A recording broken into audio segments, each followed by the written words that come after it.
빛을 전한 사람들 100강 창문을 열고 들으라 라는 제목으로 말씀을 나누도록 하겠습니다.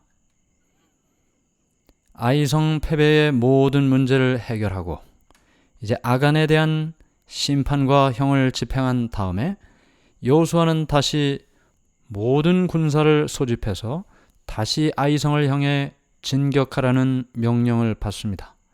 하나님의 능력이 당신의 백성과 함께 하셨기 때문에 그들은 곧 아이성을 정복했습니다. 이제 모든 전투를 마치고 그들은 하나님께 엄숙한 예배와 종교 의식에 참여해야만 했습니다. 백성들은 가나안 땅에 정착해 편안하게 살기를 원했습니다. 그러나 모든 가족들은 집도 토지도 아직 갖질 못했습니다. 이미 그 모든 땅들을 다른 민족들이 차지하고 살고 있었기 때문입니다. 그런데 그 모든 일들, 가나안 땅을 차지하고 있는 사람들을 다 몰아내고 하나님께서 주신 이 땅을 차지하고 살아야 될 텐데 그것보다 더 중요한 일이 우선적으로 있어야만 했습니다. 다른 모든 일들은 이 일을 위해 뒤로 연기되어야만 했습니다. 그것은 뭐냐면 다시 한번 하나님께 언약을 새롭게 하는 일이었습니다.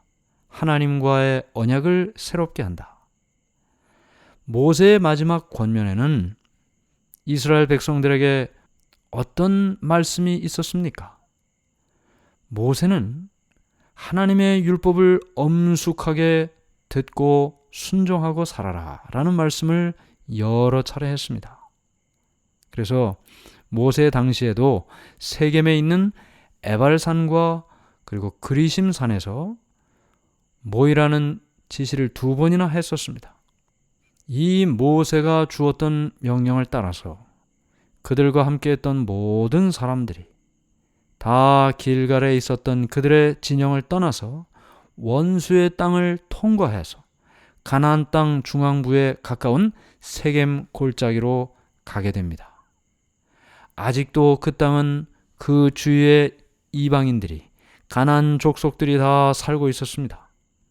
그러나 그들이 하나님께 언약을 새롭게 하기 위하여 가는 그곳에 하나님의 보호 아래 있었기 때문에 안전할 수 있었죠. 창세기 35장 5절에는 하나님이 그 사면 고울들로 크게 두려워하게 하셨다.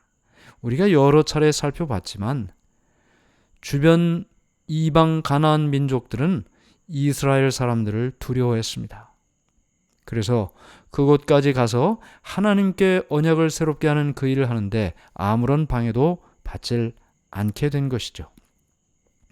이 엄숙한 의식을 위해 지정된 이 장소는 과거의 그들의 조상들의 모습을 생각하면 정말 의미 깊은 그런 곳이었습니다. 이곳에서 아브라함이 가나안 땅에서 하나님께 첫 번째 제단을 쌓았습니다. 아브라함과 야곱이 모두 이곳에 저희의 장막을 쳤었고 그 후에 이스라엘의 지파들이 요셉의 시체를 이곳으로 가져와 장사를 지냈습니다. 뿐만 아니라 여기에는 야곱이 판 우물도 있었고 그 가족들이 그 아래 그들의 신상을 파묻어 두었던 상수리 나무도 여기에 있었습니다. 아주 아름다운 곳이었고 장엄하고 감명적인 광경이 벌어지는 그런 곳이었습니다. 이제 이 모든 곳들을 다 생각하면서 골짜기 양편 에발산과 그리심산이 다 가까이 있었는데요. 그 산들 아래 절벽에는 너무나 아름다운 장면들이 있었습니다. 그리고 거기서 무슨 이야기를 하면 사방으로 잘 전달이 되는 그런 지형적인 특징이 있었습니다. 산 중턱에는 푹 꺼진 곳이 있었기 때문에 많은 사람들이 모일 수 있는 그런 곳이었죠. 모세의 지시에 따라 에발산에 큰 돌로 만든 기념비를 세웠습니다. 전에 석고를 발라서 준비해 뒀던 이 돌들 위에다가 율법을 새겼는데 이 율법에는 이미 그들이 과거에 시내산에서 받은 그 돌비로 받은 십계명도 기록을 했고, 또 하나님께서 모세에게 전하시고 그가 나중에 책에 기록한 율법들도 역시 기록을 했습니다. 그래서 이 기념비 곁에 다듬지 않은 돌로 제단을 만들고 그 위에 하나님께 희생 제물을 드렸습니다. 이제 레아와 라헬의 후손 6지파들은 그리심산에 서고, 그리고 그 여종들의 후손 르우벤과 스불론, 그들은 에발산에 자리를 잡았습니다. 그러니까 양쪽 그 산에 6지파씩 다 자리를 잡았어요.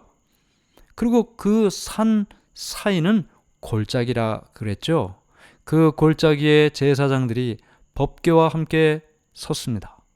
조용히 하라는 나팔 소리가 울려 퍼진 후에 여호수아는 법궤 곁에 서서 양쪽 산에 회중들이 다 서 있는 그들을 향해서 하나님의 율법을 순종할 때 어떤 축복을 얻게 되는지 그 말씀을 읽어 내려가기 시작했습니다.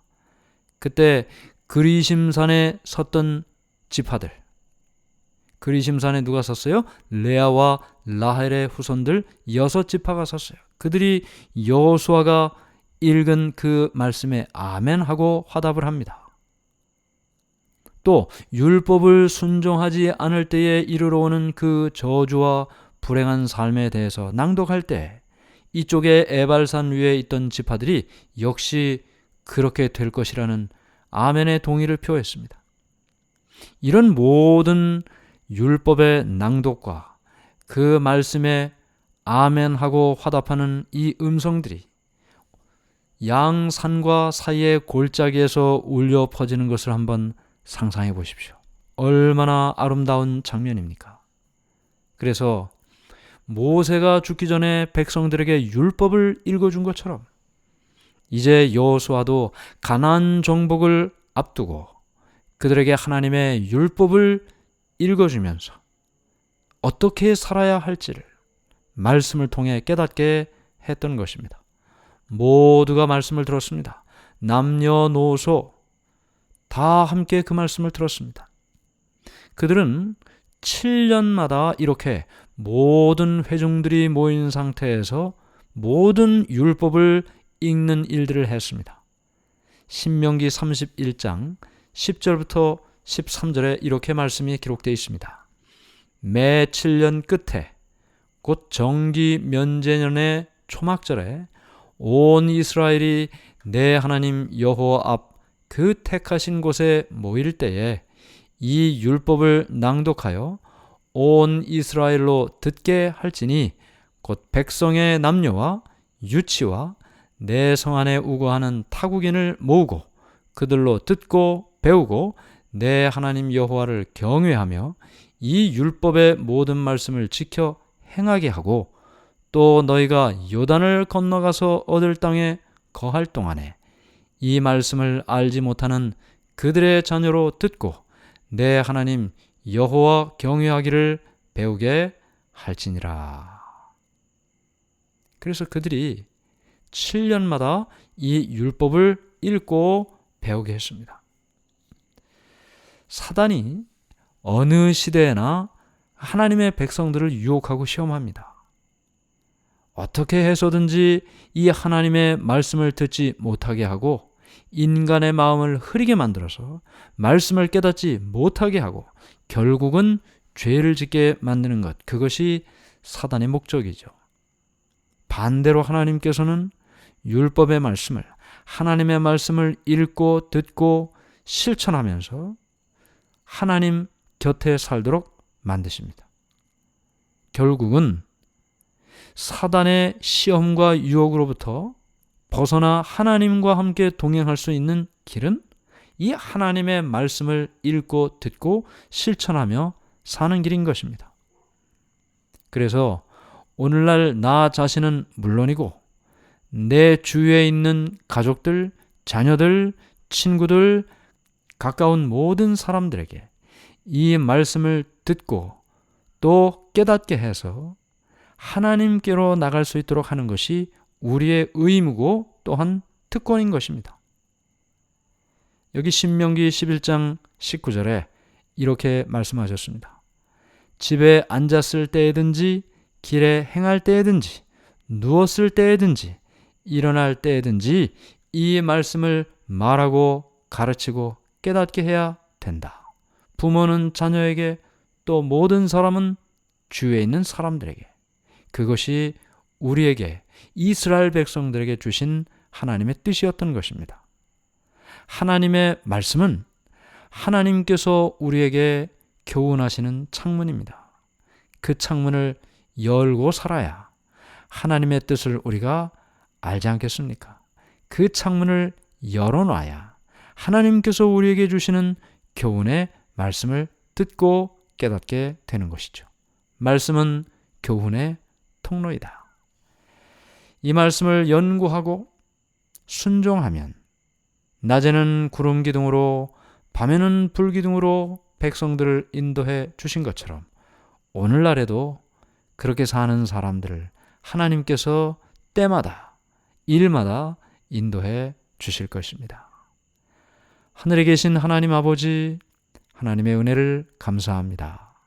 이스라엘 백성들이 가나안 정복을 눈앞에 두고 그들이 그 모든 것들을 다 뒤로 연기하고 가장 먼저 그들이 해야 할 것, 하나님과의 언약을 새롭게 하는 일을 했던 것처럼 오늘 우리의 마음속에 급한 일, 그 많은 해야 할 일들 속에서 중요한 일, 하나님과의 언약을 새롭게 하고 살아가는 우리의 삶이 되도록 도와주시옵소서. 말씀이 하나님께서 우리에게 교훈하시는 창문인 것을 깨닫고 그 창문을 항상 열어두고 말씀을 받고 실천하며 살게 해 주시옵소서. 예수님의 이름으로 간절히 기도드리옵나이다. 아멘.